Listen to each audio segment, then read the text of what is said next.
You haven't been here too. 10 o'clock. You. All right. No, but I know it's asking for that. Call the meeting to order. Pledge Allegiance to the flag of the United States of America and to the republic for which it stands, one nation, under God, indivisible, with liberty and justice for all. Thank you. All right. Approval of agenda. I move we approve the agenda. Support. All in favor, signify by saying Just a comment, I will have perhaps a couple things under both old and new business, depending on what's in the manager's report. Before you go any farther, Bob, I have something I'd like to say. Yesterday at this time, I was in Henry Ford Hospital in Jackson, getting ready for a heart cath. And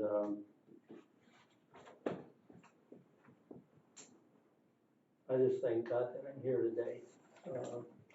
The doctor told my wife and daughter that it's a wonder I hadn't had a heart attack. So they put 2 stents in, and I got to come home about 4 o'clock. So I've been having some problems the last few weeks.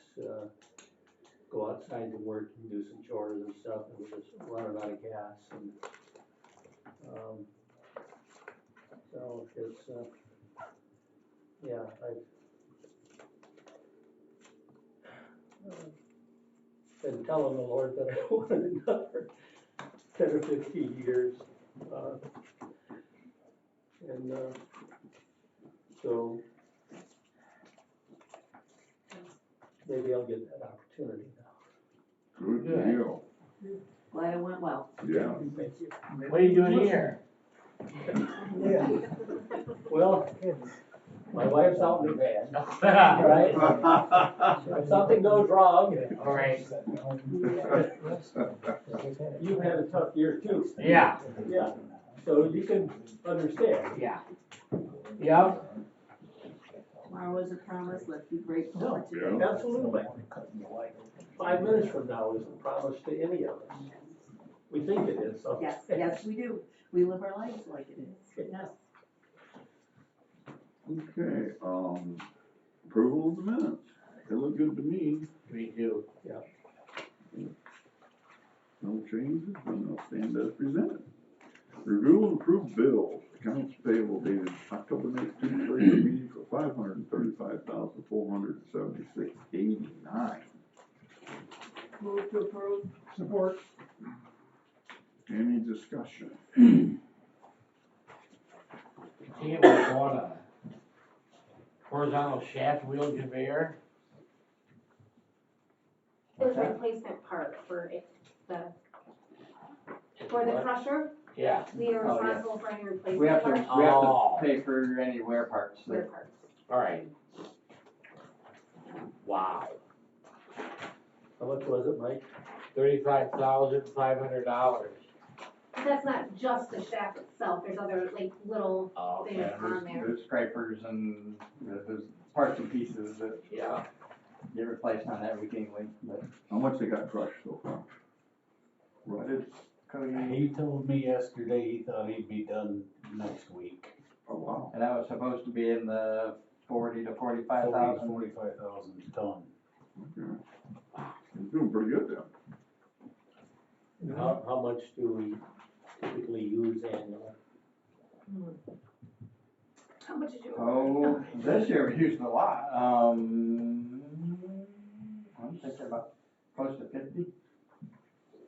Cause we were planning on having to do that there, that same amount at Shannon's pit, and then possibly even the same amount at the Pittsburgh pit. Pittsburgh pit.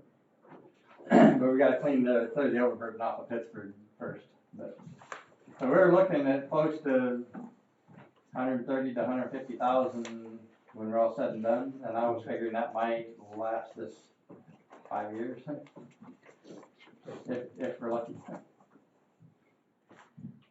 Much as he's made, no wonder they had put a shaft. Yeah, that's there's a lot of wear on them when you're crushing rocks, you know, so. Working in dirt. Yeah. So the bill to Stanton Excavating, is that the crushing bill? Yes, that's the company that's actually physically running it, and then we pay for the wear parts and a rental on the mill itself. Okay, so the 21,500 was the crushing from August 30th through September 26th. The Stanton. Right, so I don't know how this works, so how do I know as a commissioner that this $35,000 that we paid, how is that all on us versus whoever he crushed for prior to him moving it to That was our? brand new. Brand new. Okay, that's, all right, very good, then it's all on us, perfect, that's what I wanna hear. Any other questions? If not, it's been moved and seconded to approve the bills. All in favor, signify by saying aye. Aye.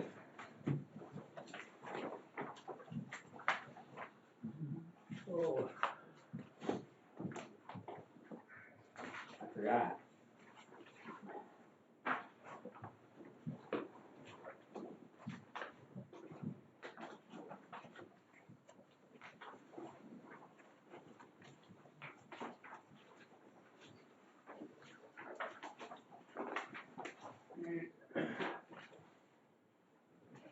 I've got them all. Which one? Oh, it's got them all, 1, 2, 3, 4, 5. No, oh, I think I signed in the wrong place, that's the problem, that's all right. Oops. I'm not reading the small print one now. All right. Those don't help. I need, You need new glasses. I either need to buy bifocals or get readers. Payroll dated October 26th, regular, $113,807.12. I move we pay the payroll for $113,807.12. I'll support the motion. Any discussion? If not, signify by saying aye. Aye. Opposed, same.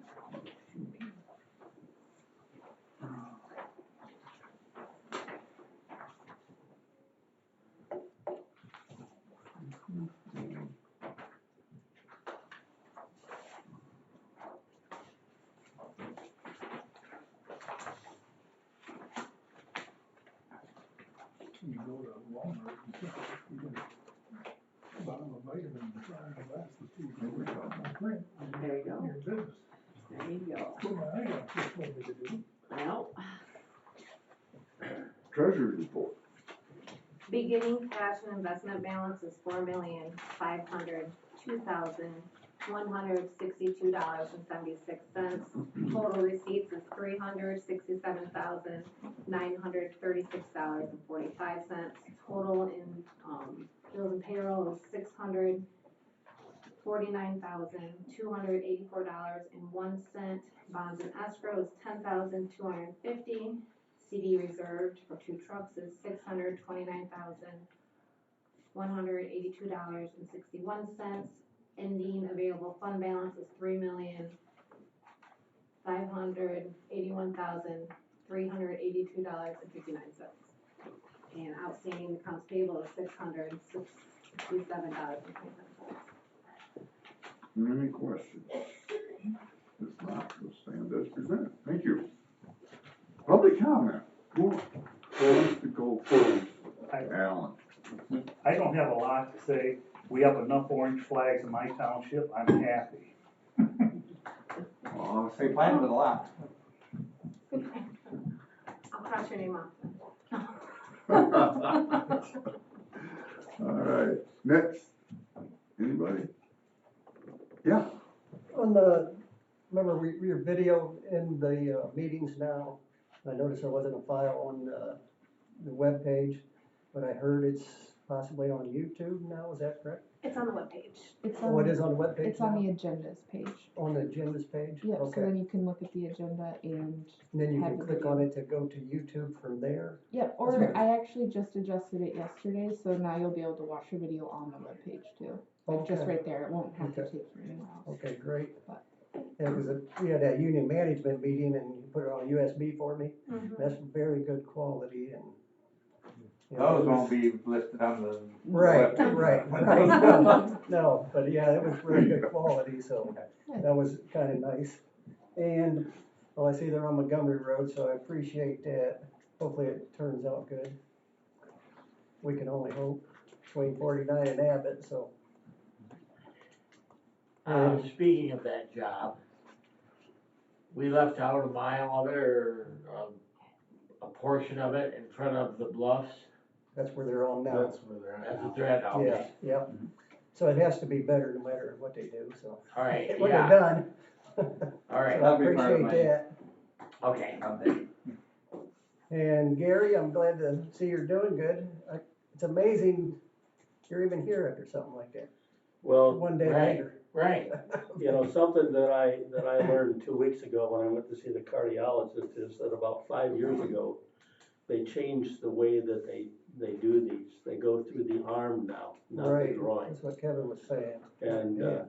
so that was good news for me, because I really wasn't looking forward to going the other direction. And so that's why I've got this thing on my arm, is to remind me not to push myself away from the chair or pick up anything heavy, so, right. for a few days. All But right, it's a good. much better deal. Anything else, Don? Nope. All right, next. Anybody? Doug? Road manager Griffiths attended the Board of Commissioners meeting. We appreciated his update, and communication is always a great thing, so thank you. No problem. Anyone else? No? All right. Standing order. MERS Healthcare Savings Program. That would be me, right? All right, you're up. All right. I'm gonna just pass some information around, and if you don't mind, I'll just start chatting to Sure. explain it. Thank you for having me. I'm happy you are all here, and I'm honored to be here. Ironically, this started, let me use one and I'll hand it off. This is more for the employer, so we have stuff specifically for the employees. But really, this was our participants, our employers coming to us, asking us, hey, we need help. Medical costs are going up. Our average retiree is 59 and a half. And then often, they can't retire because they can't afford medical insurance. So many years ago, MERS was trying to help and said, hey, we found a solution. We got a special letter ruling with the IRS to create a healthcare savings program. So this is to cover other post-employment benefits, or OPEB, medical costs after you're gone from your plan. So this was created for employees and employers to design, but ultimately, what happens is dollars are either employee, employer, maybe leave conversion, as in any sick hours over a certain amount of time. So there are many ways to design this. The employer gets to decide how to design it, but dollars go into an investment account for employees. It's their individual investment account at that point. It is invested and they can use it for qualified medical expenses after they leave their employer, after they leave here. They can use it and their dependents can use it for qualified medical expenses. Now, what is the huge advantage? It's tax-free in, tax-free growth, tax-free on the way out for qualified medical expenses. The reason that is so, we all know there's not too many dollars that we can get that way. So this is highly advantaged. But then there are, of course, some stipulations that have to be followed because the IRS allows us to do that, which would be if the funds are unused in an account, it would revert back to the employer's trust to pay for other people's OPEB expenses. So other companies also have this. MERS, again, operates as a not-for-profit. So not only do we have this account, we have something different as compared to any other company. Is the fact that you and your dependents can use it, and you as the retiree or as a participant can name beneficiaries. So this is very helpful for our participants who maybe aren't married, or so they obviously get to use it for qualified medical expenses, and you now can list one or multiple primary beneficiaries, one or multiple contingent beneficiaries. The beneficiaries can use it on the way out, and they have to pay taxes on the way out. So there's still a tax advantage one, it would be free money to them anyways. But that's how it works in a nutshell. What kind of questions does that create after that explanation? How does it revert back to the employer? When you say not used, like when they pass away? So, Not used or? correct. So this is all, I simplify things and explain that this investment account is yours and your dependents really own it. So if we have a retiree who goes out and is using it for qualified medical expenses, like, of course, doctor visits and medication and glasses and dental, other things than what we typically. And also they can use it towards their premiums. They also, unlike it's very similar, not the tax rules, but to an HSA. They can use it for most everything that an HSA can use, but in this you can pay for your premiums. Which what we're hoping is people can accumulate enough money and use the interest or use the dollars to pay for your Medicare premium if we wait to get that far. So otherwise, an employee could leave at the age of 35 and have $9,000 in there, and at that point they're gone, so they could use it to pay for their child's braces or premiums for Cobra until they find a new job. So it's not age specific, and it is owned by employee and their dependents when they can start using it. Of course, if they all pass and they forgot to name a beneficiary, so of course in education, we talk about this over and over and over. Name your beneficiary, name your backup beneficiary. It can be anybody, it can be your neighbor. Then, if that happens, beneficiaries aren't named, it would revert back, or if that happens, the beneficiaries don't use it, it would revert back. So the beneficiaries can't put on additional beneficiaries? No. Okay. And ultimately, a common beneficiary would be adult children over the age of 26, because otherwise they're covered as a dependent under 26. And at one point when we created this, it could only be one beneficiary. Now it can be multiple. So if you have 4 kids, you can split it amongst them all. Other questions? Does it cost the employer anything? No, the plan is free. All of our plans, because of the way we operate, are free for the employer. I also want to mention, because of the way we operate just like you, board driven, and every decision that board makes has to be in the best interest of the plan users, ultimately the employees. And that board is made up of, it always has to have an employee member from the state, an employer member, and a retiree. So that's a very confident thing to know when we're thinking about all of our MERS plans.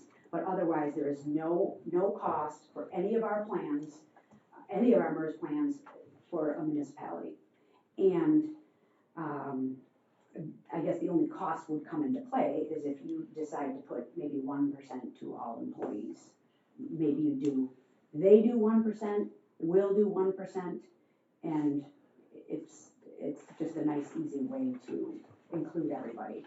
That being said, this has to, again, it's through an IRS tax code, it can't discriminate, so we do have to set it up the same for everybody within at least a division.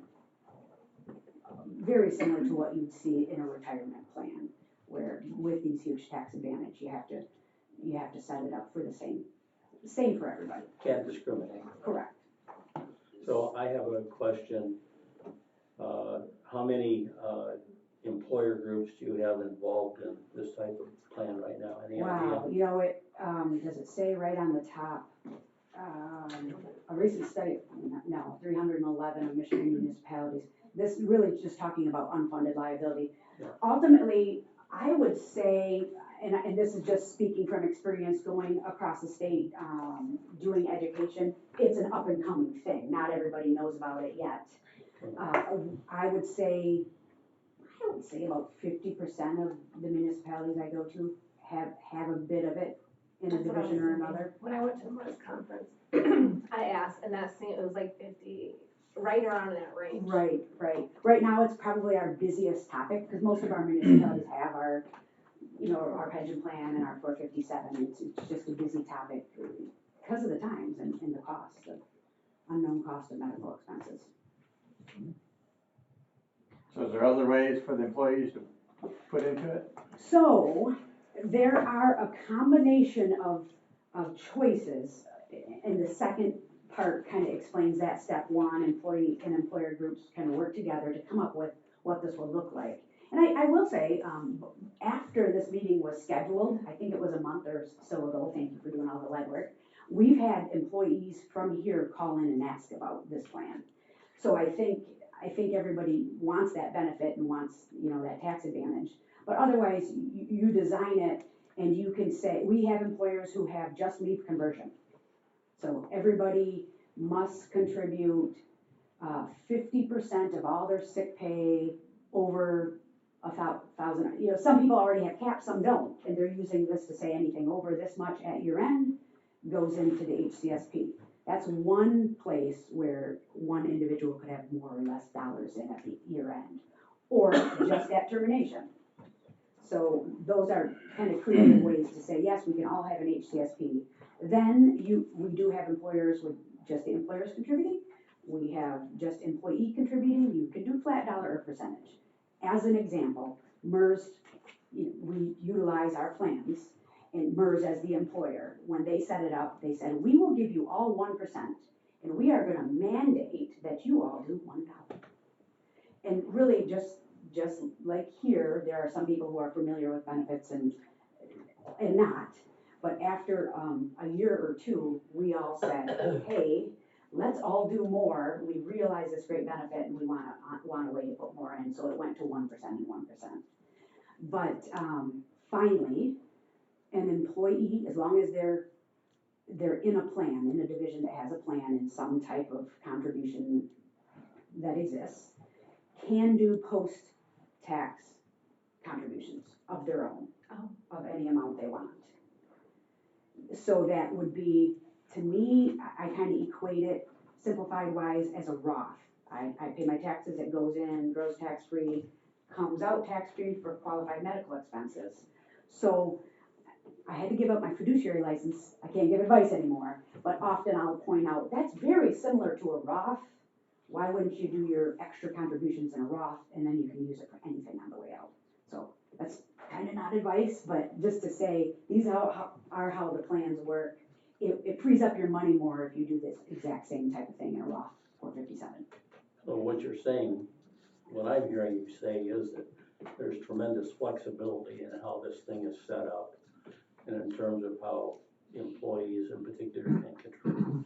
Yeah, so, and thank you for saying that, because sometimes we just get this on the board and employees are like, wait, what, this reverts back, or employers are like, it all has to be the same. Well, ultimately, yes, it does. Smaller contributions are fine, even a 1%, because believe me, somebody at 25 gets 1% or 2% over their career, they're gonna be well set to take care of their Medicare premiums with this baby. Great deal. Yeah, so the flexibility is great, and the idea that, yes, you get to design it and change it at any time. That's my question. Yeah, so you don't have to be too afraid to say, yeah, we're gonna get this baby, before year end, and we're gonna do this, and then maybe that needs to change, for the whole road commission. Are there time periods when you can change, kind of like an open enrollment kind of thing, or you can do it anytime? Well, I will tell you, the employee doesn't really get to change much. It's really the employer sets it, and at that point, the employer can change it at any time. They could say, yeah, we don't have this happen, but we could say, yeah, this was a great plan, but we can't afford the 1% anymore, let's stop it in 3 months. But there's no unfunded liability in something like this, and the flexibility is there to change this at any time. But when the employee gets a mandated, 1%, like everybody's doing 1%, you can't have people come in and say, I don't want to. It's all or nothing. Yeah. Okay. But if the employees seem to come to you as an employer and say, you know what, we'd rather have 2%. Correct. You could change it to that. You could go to the board and say, yeah, we think everybody's ready to do 2%, or we know everybody's ready to do 2%. You just can't leave, you have 20 people and 2 people say, nope, I don't want to do it. It's not their choice, it's the employer's choice, because they realize the advantage and the tax advantage and the fact that this will grow and be there for them and post-employment. So can an employer group get involved in a plan like this at any time during the course of the year? Absolutely, just because it's Tuesday. Okay. Yep. And really, ultimately, what we need is, we have set board resolution and adoption. So the resolution is just saying, yes, we accept the MERS HCSP. The adoption really allows you to describe what your program looks like, because we talked about all the flexibility. So you can pinpoint, yes, we want to do this with leaf conversion here, and, or one or the other, and, voila, you have an authorized signer, sign those documents, get them back to MERS, and we open the plant. And start it on the date you designated. Do I understand this right, that, if we would implement something like this, all employees have to agree to do it? Well, it's like retirement. So yes, everybody has to be treated the same, they don't have to agree to do it. The board decides, we're offering this plan, every employee has to do it. Okay. Question. You don't need like a sheet, everybody signed off that they agreed, it's your decision. It's a question. So 5 board members are, you know, in a sense, one sense employees, but in another sense they're not, because we're not in the MERS plan that everybody else is in. So if we adopted this, would we be mandated to be in it? No, you could, if you get paid, so if you get paid from the road commission, you're eligible to do retirement or 457 contributions. You just have to designate that. So you could put on there the board's included, or have a separate. The board is exempt. Yeah, we would just put nothing if you weren't included. We would add you if you wanted to be included. But otherwise, yes, you, on that note, you can set it up per division.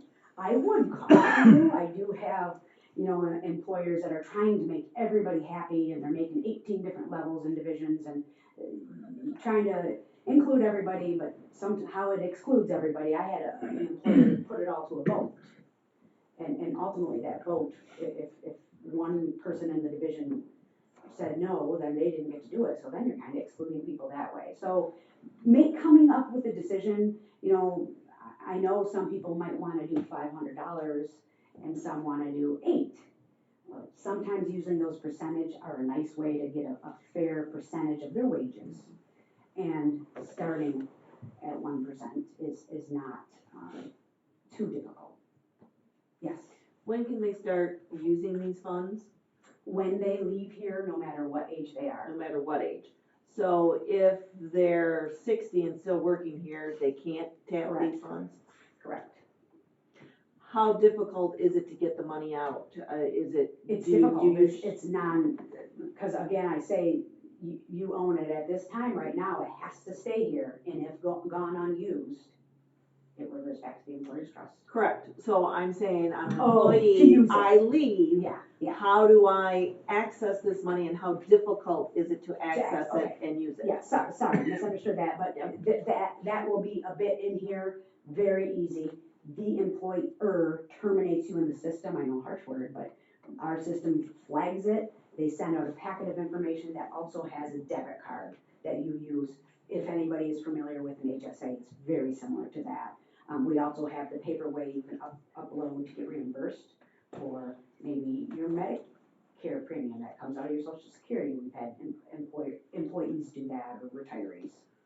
So is the tax reporting on a 1099-R, 10HS? What I do not know that form? answer. Yeah, but how's that going to show on the tax form? I will get that for you on your own personal. Yeah, because it would be on my personal tax return, and then I should know that because I get that.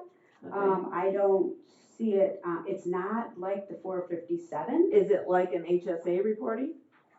It will be just like the HSA reporting. Okay. They do send something separate. I don't think I see it on the W-2. No. I can get the definitive answer. And again, I'm not talking about what's going in. I'm talking about when it comes out.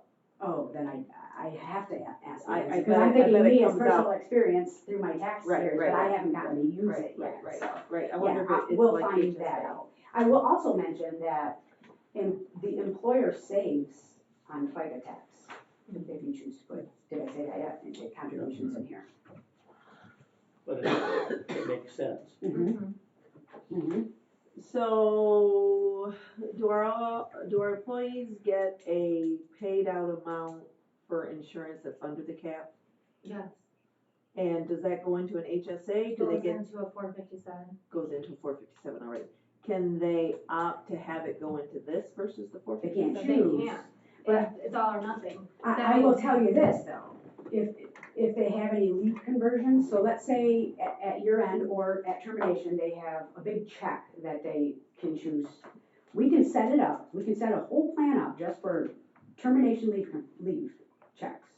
So again, it all goes in here, they pay no taxes, same thing for the 457, but there's one little box we creatively added to this. They can you can check a box, employer, and say, we will allow employees to do some legwork before that last pay comes, put a big portion of whatever they want in the 457, Oh. and leave whatever's left to roll over here. So was a beautiful advantage, we probably added that like 2 years ago. But we do have to, in education, make a point to the employees, you got some legwork to do. You know, make sure you don't just let this happen and it all pays out here, you get it out of the way first. Cause I know, like, when people retire, they get like their vacation payout, all that, and that's a large lump sum. Right, And that would, if they chose to, would benefit them if they were to put it Put in into that. that. Yeah, it would be non-taxable to them. Yes, There's no maximum on that you can put in when you retire? On this, no, as long as it's the same for everybody. So No. when if they you had retire, payouts, so if we had personal leave payout or vacation payout, as long as that was listed as for everybody. correct. So what I would say 100%, especially that you know you can kind of divert to 457, I would say 100% of the payout, and yes, it doesn't matter if your payout's 40,000 or 20,000. And it would have to be for all employees in that group. Correct. Handled the same way. And that way, creatively, Okay. even if you don't want it for healthcare expenses, you do the legwork, get it in the 457, the second you step out the door, you can use your 457 money. All of it brings down your taxable expense. It's just a really that's a nice way to do it. Even if you're thinking about it, that would be something like, gosh, that doesn't harm anybody. You know, let's get this baby going. But you have to use it for qualified medical expenses. Correct. Insurance scheme. You can't just pull it out like a Roth. If it were an eligible Roth and you didn't have to, and you were over whatever, if it's 59 and a half, you could put that money into that Roth and then pull that out the day you exited from here and spend it on whatever. That's not gonna be the case. Correct. So the big lump sum you're putting in there, potentially, does have to go for medical expenses. Well, and then the idea that you have the ability, if we just check the box, to put it in the Roth 457. Yeah. Or the pre-tax 457, because Right. that will bring down your taxable income, this Right. one will, Roth won't. Right. But just to take, hey, let's put it here because I wanna leave half of it, let's put half of it in the 457 And that's what first. happens right now, well, from what I've experienced. They try to put as much as they can in their 457, Roth or pre, but there's a cap on that, you only can put so much in, so then they still have this amount that Right. they have to get paid out.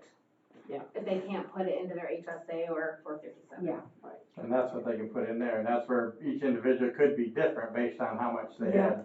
Yeah, if they had Okay. 40,000, they could put the whole cap 27, and then they could put more in and pay no taxes on. But every exiting employee would have to do the same thing.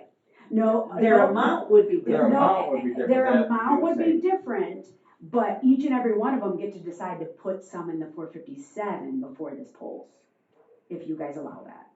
You know what I'm saying? So that's where you really get a lot of flexibility, like why So, not do but it? they would have to put their payout into that, or if they If- can't, into they the- can't keep it, Correct, they'd have to do 457 or HCSP, or you can say 50% of it, you know? so they'd have to do, But every employee would be treated the same. Yes, It's not like an individual employee can say, Correct. well, I want 10% of mine to go. yeah, And then Mark here, when he leaves, he wants 50%. Correct. No, we all have the to be. percentage has to be the Yes. same, but the whole, not that we're picking on Mark, but the whole idea of choosing what you want to go in your 457 first is all to everybody individually. be. Right. So like, do I want this money the second I walk out the door to Right. build a pole barn, then I'll Right. set that much aside and then let the rest go here. Right. On that note, any retiree health that you're still, healthcare, you're still correct? No. So any other questions? You guys got it. Is this something that has been or can be explained to the whole employee? They'll have to have a whole meeting with the union to discuss As it it. MERS. Yeah, we come in Because and then they would have to vote on it. we could do a They would- presentation and stuff. Management, Yeah. because there's two different divisions. Yeah, okay. So each division, or we could do it all at once. I don't know how it's important to you. Fees, what are your fees? Nothing for you, nothing, well, for the board. And the fees are paid, this is just the way we operate, through the investments. Our investments are about a quarter to half of what you find out in the for-profit world. So I am paying, I guess, my paycheck through my investment fees in my HCSP. So do the individuals get to choose what investments that their money is going to be? They absolutely do. All right. Or they don't have to. And MERS will be doing it for them, that's the default, we're just doing it for you if you don't even know you have an account, which is a large majority of our participants, until we come out for education, like, no, I didn't even know, they know we have it, but they don't open it. Or you can go in and change your investments to whatever you also can add a vesting, I don't think I said that out loud yet, so you can add a vesting schedule to it as well. So what is your default option? The default option is target date funds Okay. that are highly diversified based on your stage of your career. Yep. And it adjusts I over have time. some money in one In of those that, yep. myself. Yep, so those are the default options, yet our in-house money managers are constantly managing all of the investments on our portfolio. They're checking around the world to make sure they have the best performing target date funds or the large cap funds, and it's on there for participants to choose from. So just to be clear, when you talk about a vesting schedule, it would be, the vesting schedule, if we chose one, would be related to the employer contributions, not the employee contributions. Employee contributions would be 100% vested. Correct. Okay. Just so that. Yeah, no, yeah, that, perfect. And we have to say that in education too, so that I'm glad you said that. Any other? Thank you for coming. Thank you for having me. Thank you. And then Katie, you know how to get ahold of me, let me know if any other questions come up, I'm here for you.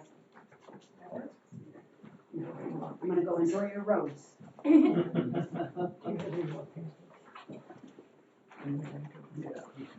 Manager's comment.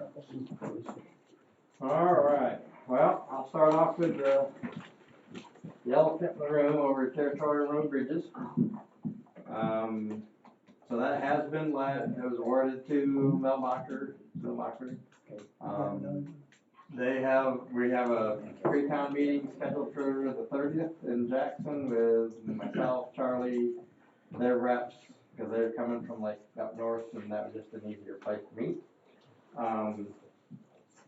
And we'll kind of get some better understanding of what they're planning to do, but their basic plan right now is to shut the road down on the 13th of November and start demolition of the bridges, and they intend to have it all open back up by at the end of June. Wow. Now hopefully that's a worst case scenario and it's opened up earlier than that, because in the grand scheme of things, these are like hugely complicated bridges that one's a replacement of the deck and the other's a full replacement. They should be able to, weather, dependent, but they should be able to do it a lot easier than that, but we'll see. That's what they've been given. They have to have it done by the 24th of September, but they don't even think I was going that far. Let's see. The chip seal's complete. We're still working on the fog seal. I think we got about, other than what they're doing today, it looks like another 18 miles of fog seal to get taken care of. It's a lot of the smaller roads, like a 1/10 of a mile here, 1/10 of a mile there, that kind of stuff, but we're working to get that taken care of.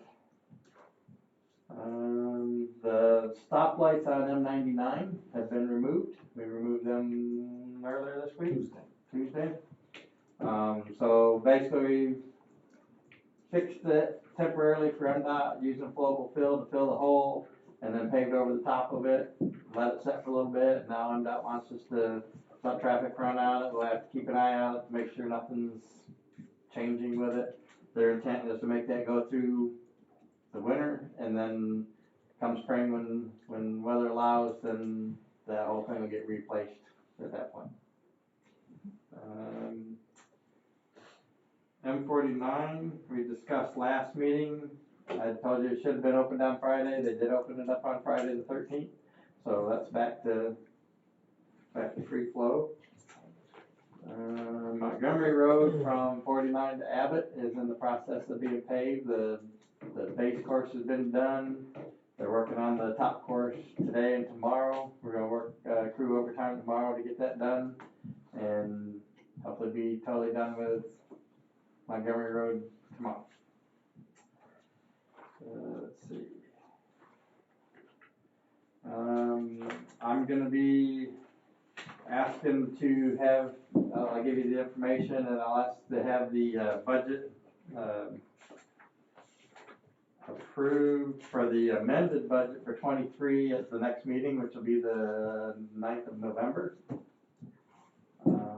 So if everything goes good, I'm gonna give you some, like a preliminary, what I've got, and if you see something that throws a flag to you, let me know. I can get everything changed and updated, and we can be on the same page for that meeting. You can approve it, and then at that meeting, I believe we will be posting to do the draft 2024 budget for the November 22nd meeting. It should actually be the 23rd, but that's Thanksgiving, and so that meeting will actually be the 22nd, and I'll be looking to have the draft 2024 budget approved at that meeting.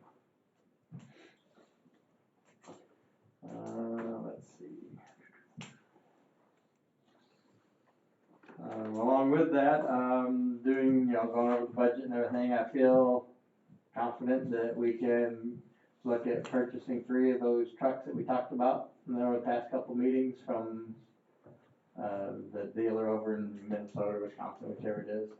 They're $389,000 and some change per unit. They're totally built, sitting there. So we talked about that last meeting. If you're okay with that, I'd like to look at purchasing 3. No objection from me. Okay. Other than the plow that you got on the front of it. It is what it is. So where's it from?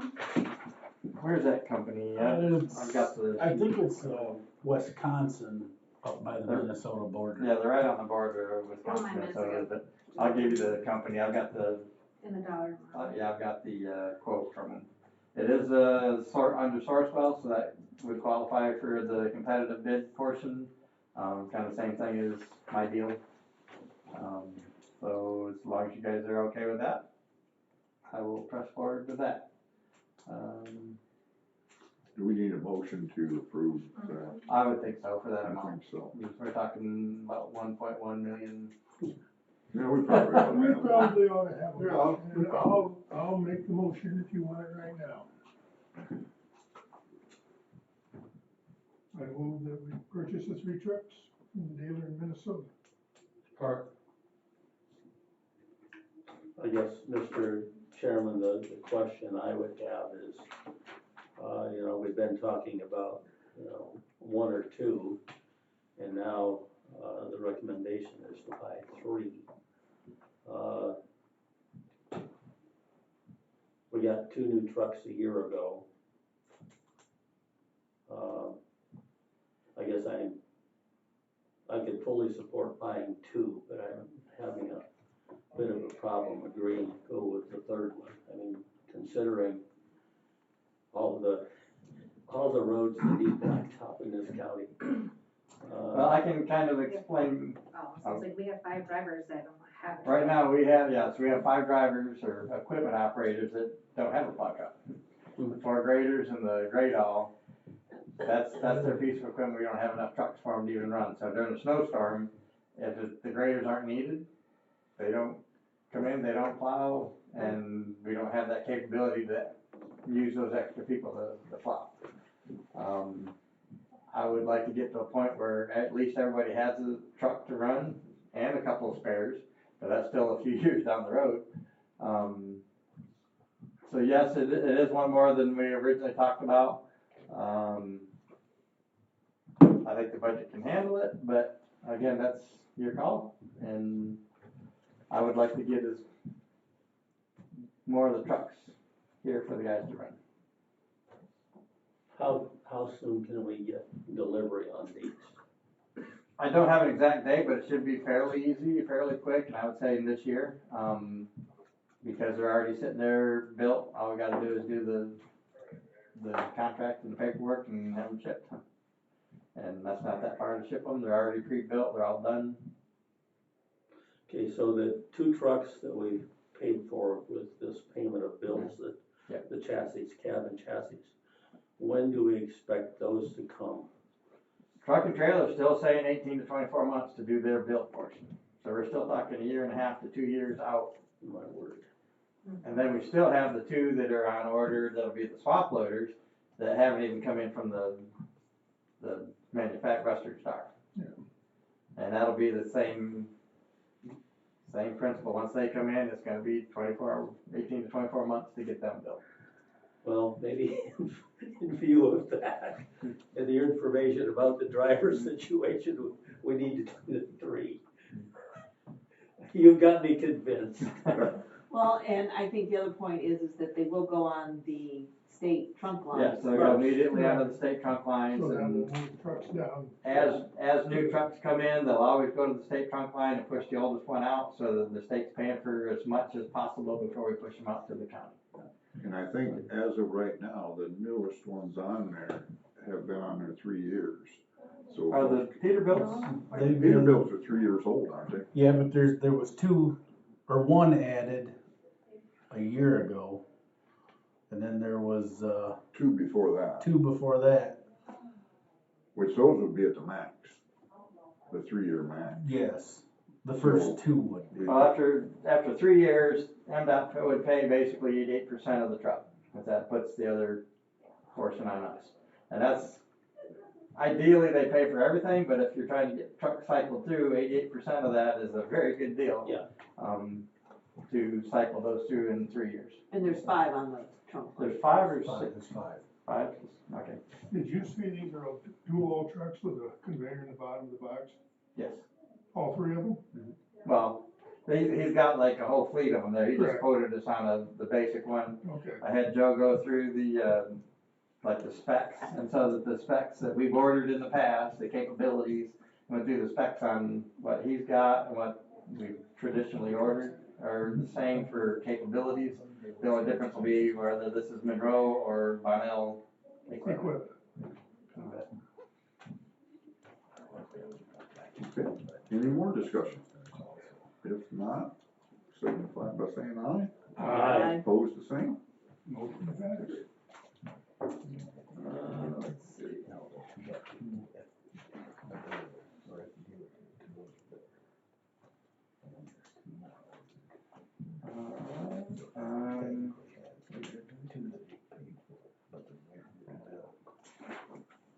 We need to go over the contract here, or? Before we go to that, can I ask a question on Sure. territorial bridges? Sure. Can you explain to me what kind of work is gonna be done over the winter that those bridges are being closed in November? They're gonna tear them up. And then start all the slope work, and as weather allows, they'll start putting them back together too. One bridge is a complete tear. Yeah, one's, take the deck off, the abutments are gonna stay there, and they'll put another deck on it. While the other one's gonna get totally torn out, and new abutments, new everything.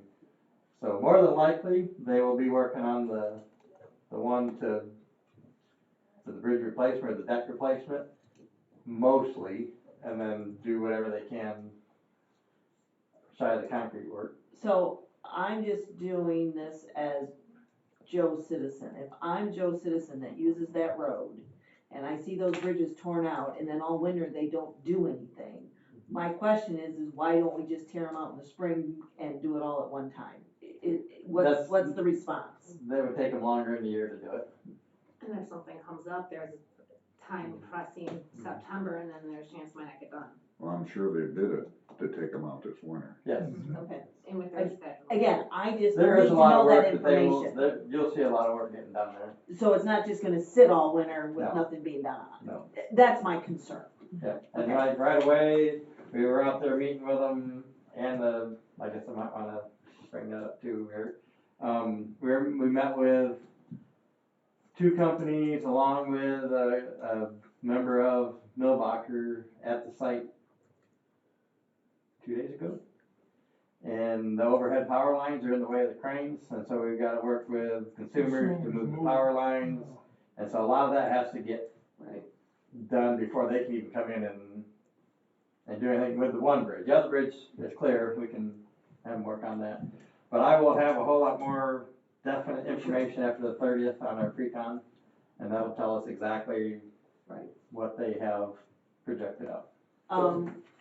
Then my follow-up question would be is, the M99 project that's gonna be done next year, is that, again, I'm showing my unknowledge of just how close these two projects are.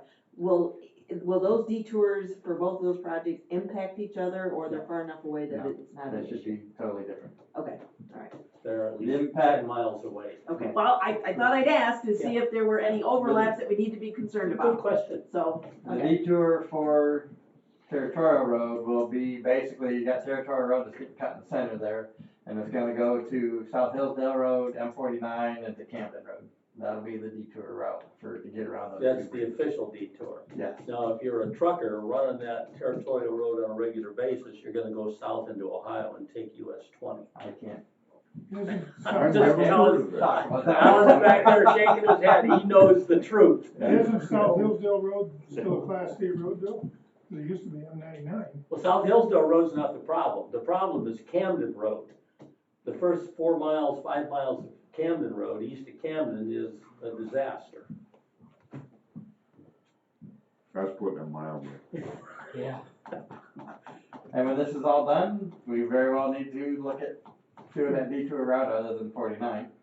Well, the hope is that the east, or the west 3 miles, or the first 3 miles east of Camden on Camden Road, that we can get the state to pick that up next year because of their M49 project at the north edge of Camden.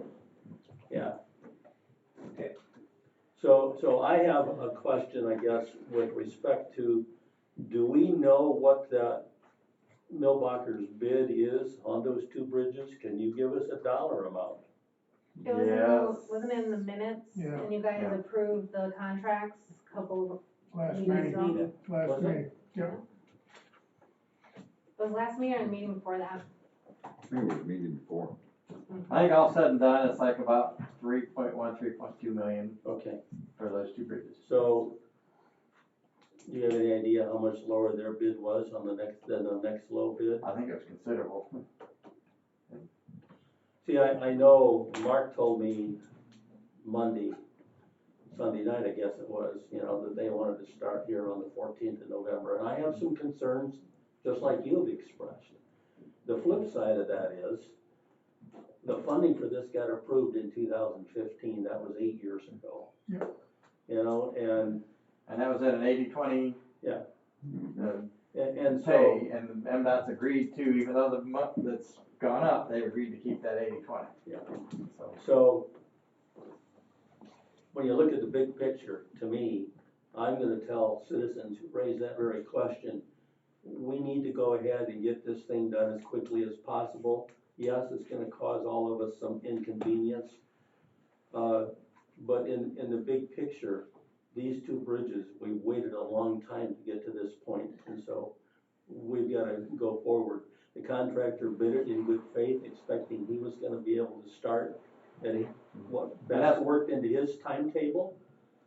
That's part of his cost in the bid too, is knowing this is a lull time for them. Yeah. So if they can get as much as they can get done throughout the winter and early spring, next summer, they're gonna be busy doing other things too. They wanna get it done as soon as possible, get it done too. Yeah, they don't want their cranes all tied up. Well, cranes and men, Yeah. other equipment, I mean, they're gonna have That's all part of the lots of bidding equipment process. Yep. Get her done. Now, along with that is, you know, we don't have an engineer on staff or an engineer tech. Jackson's getting very tight on engineers because they've lost all but 2, I think, PEs, to other jobs, MDOT, they've, you know, so they're struggling to where I was hoping to, you know, use that entire team that we had for a lot of this. We're not gonna have anybody to inspect these bridges.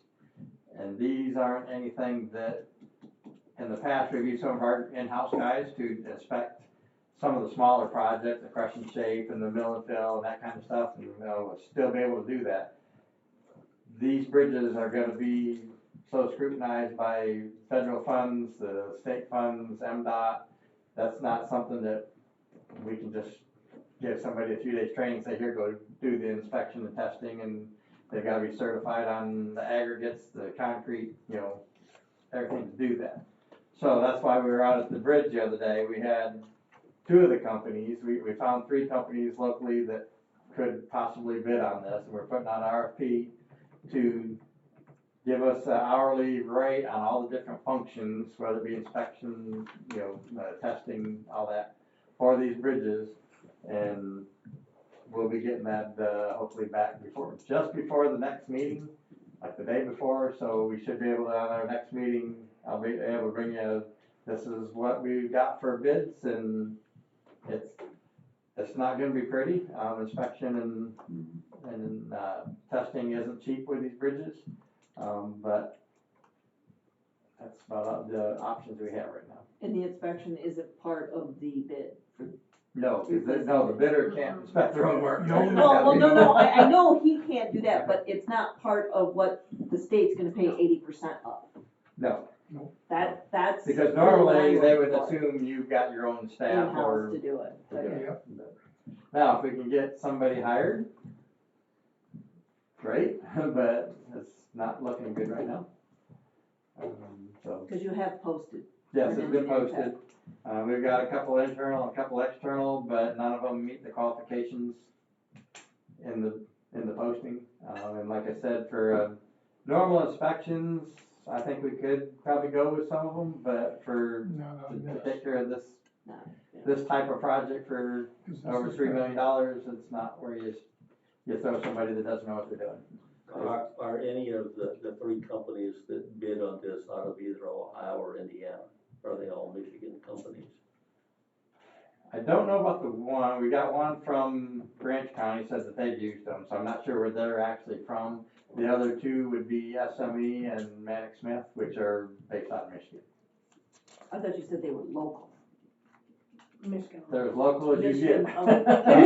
Michigan, okay, Michigan local. There's very few companies that do that, you know. Manic Smith's one of the big ones, SME, of course, is a very big one. Manic Smith actually has a branch in Brooklyn, so they're not that far. SME would have to come down, I believe, from Allegheny or somewhere in there. And like I said, I'm not sure on this other one that we posted it totally, but then we also sent it out directly to these 3 that we know, and we'll see what we get. Do any of the counties that surround us, you know, we know that Jackson their engineering staff has been depleted, but does Lenawee or Lenawee does their own, but they've got barely, they said they've got enough to do their own stuff, and that's it. Branch does not. They use this other company to do their inspections. So there's, unless you go down into Ohio. But, Well, I know MDOT is a revolving door for engineers. well, that's where I think 2 of them from Jackson was back downtown. Yeah. 2 of them went to Manic Smith. They hired. They're just being able to offer better pay, better benefits, and working conditions, and And they hire a lot of engineers out of college and they get some experience and then they're gone. And I'd be good with a good engineer tech out of college, you know, that has a little bit of experience, and but they're just, everybody is, they're hard to find. We talked about it at the SAM conference, we talked about it at a few of the different places, you know, we all get together, nobody